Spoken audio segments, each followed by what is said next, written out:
ડમલાઈનો lignite હોય, અહીંયા આંબાડુંગરનો project હોય કે હાઇડ્રો પાવરનો નસવાડીનો પ્રોજેક્ટ હોય કે માલસામોટનો પ્રોજેક્ટ હોય કે સાપુતારાથી લઈને સ્ટેચ્યુ ઓફ યુનિટીનો પ્રોજેક્ટ હોય કે આ નેશનલ હાઈવે 56 નો હોય, એક પણ પ્રોજેક્ટ હવે અમે થવા નહીં દઈએ, અમે જ નહીં થવા દેવાય.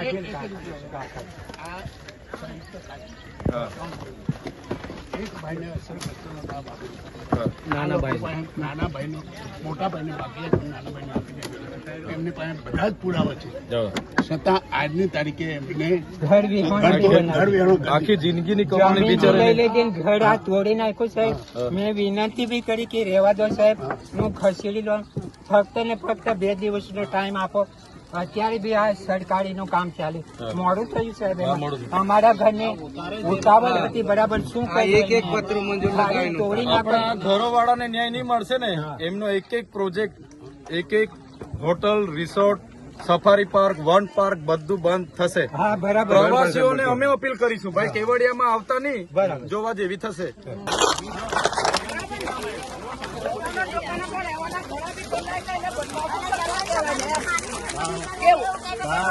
ધંધો બી નીકળવા દેતા અમને.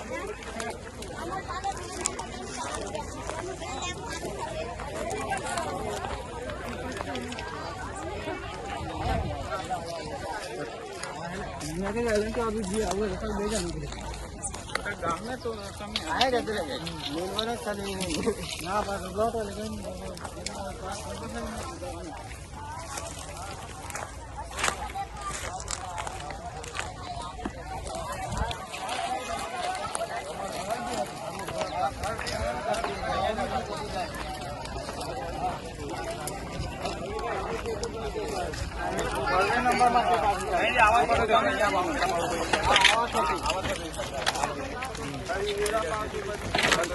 એટલે જે બી લોક કરજણ અને જનરલ ડાયર ભરીને આદેશો કરે છે ને, એ અધિકારીઓને હવે આવીએ છીએ અમે હોદવાના છે.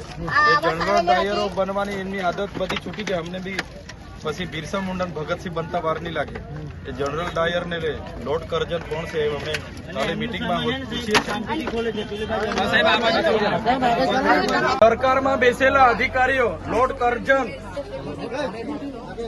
જે લોકો અહીંયા આદેશો કરે છે, અધિકારીઓ બી આટલી બી દયા હોય, માનવતા હોય ને, તો આ બિચારીનું દુકાન નહીં તોડતા, આ બિચારીનું ઘર નહીં તોડતા. આ બિચારી ક્યાં રહેવાની છે હમણાં?